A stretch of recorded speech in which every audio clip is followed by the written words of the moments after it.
Thank you, Mr. Chairman. Mr. Meyer, when I look at technology as it came on the scene decades ago, it scared certain generations. The ones that grew up with it seemed to embrace it, and it was like a second language or second nature. When you compare that to AI currently, talk a little bit about the generational difference. In other words, kids that have grown up with technology, do they view AI as just a new horizon? And for the folks that didn't grow up with it, how do you explain this to them? And you're right, it is. It's you know, some of this stuff can be, in fact, really scary. I'm just thinking about, you know, when my mom had to use a computer for the first time when she was working in healthcare. And because that's how I got my job in healthcare, just like a lot of people do. Their mother or father worked in healthcare, and that's where you wound up.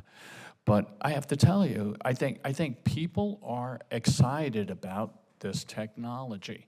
And something to think about, the most amazing thing about AI is that we look at it today, and this is the worst it's ever going to be. It's only going to get better from here, and it's only going to get more advanced from here. So when we're looking at it now, and like 3 or 5 years down the road, it could be completely different. But you're right. We've been dealing with multi-generational workforces in HR for the last 2 decades. And this is certainly something that we are going to have to focus on to alleviate people's anxiety when it comes to HI for those who may not be as tech savvy. But also on the flip side of that, it's also a great reverse mentorship opportunity for organizations where you have younger generations in the workforce actually mentoring older generations in the workforce. It's actually pretty cool to think about stuff like that going on. And that's something where we at SHRM and my colleagues who are in the HR profession, we've been dealing with this for the last, like I said, definitely for the last 2 decades. And a lot of us are looking forward to the opportunity. Thank you. Mr. Wilson, would you want to weigh in on that as well, with emphasis especially on the generation that is still trying to learn technology that's been thrown in their lap that didn't grow up with it? Yes, sir. Great question, Senator. From my perspective, I grew up in the generation with technology, obviously. So this isn't really a new phenomenon. You know, we grew up watching many robotic movies and AI taking over the world. So it's kind of something we've been primed for. Whereas my parents and, you know, my uncle's generation, they kind of are more uneasy about it.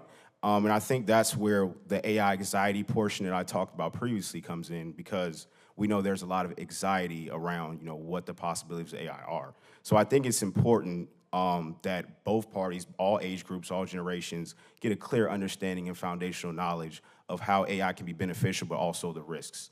And I think just with the older generation, we may have to push that message a little more, just because it's something they're not used to. But I do think that message needs to be consistent so we can get to the intrigue portion where people aren't so afraid of what AI can do.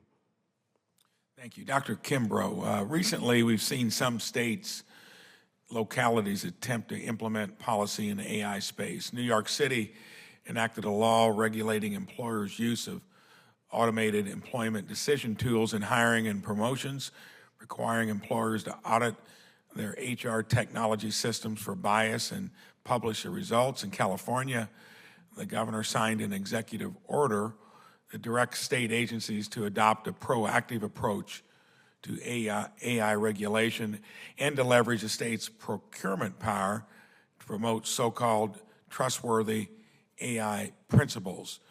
Are we at the point where we know what trustworthy AI principles are? And based upon what you've seen early out of the gate, what do you think of actions like we've seen here in New York and California? Thank you, Ranking Member Braun. Well, I would say, from my perspective as an economist at LinkedIn, I think we're all searching to commit ourselves to an area where we have the most responsible AI principles.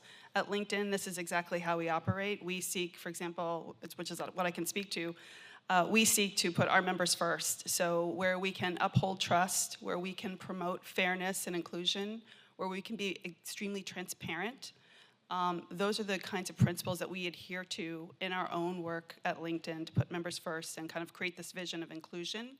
And I think it also empowers people when they understand how it's being used. They feel more empowered and there's more trust there. Thank you. Thank you. And Mr. Kutron, so much of this arena is a competition with other places that will find a way to use it more productively, or on the other side of the spectrum, maybe come at you with it from a less wholesome point of view.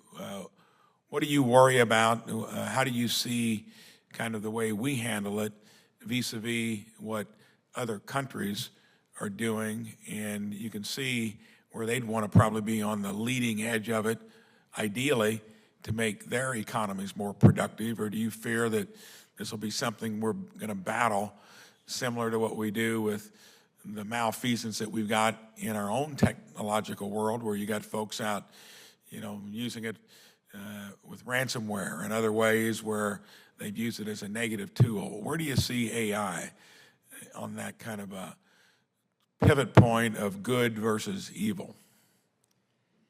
Yeah, I think you mentioned I saved the best question, I think, for you, okay? Thank you, Senator.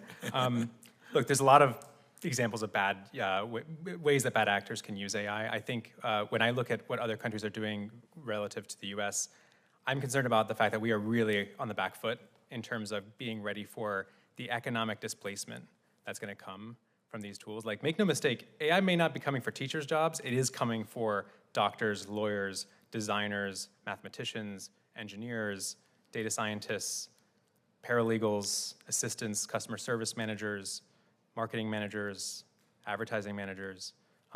These were all careers that the University of Pennsylvania and OpenAI identified as being nearly fully exposed to large language models over the next 5 years. And again, this is not necessarily going to happen gradually and comfortably. It's going to happen all at once. If you are a company with $5 billion in revenues, your revenues are down, your profits are down $1 billion in the middle of a recession, and your margin's 20%. You can increase sales by $5 billion, or you can cut costs by $1 billion. Companies are going to cut costs. They're going to use these tools to make up the difference as they lay off workers. And what I'm concerned about is the fact that in the US, we do not have a plan to make sure that we are talking not just to the current workers, because that's a huge issue, but also to students who are making big decisions about what career path do they go. Which college career do I invest in? Should I spend $200,000 to go and get a law degree or a computer science degree? And you have the smartest experts in the field saying those jobs are going away. And at the same time, that conversation is happening in places like this in Silicon Valley. It's not happening in schools, and that's really concerning to me. Thank you. I think one of those vulnerable jobs might be that of a U.S. senator. You never know. Senator Kane.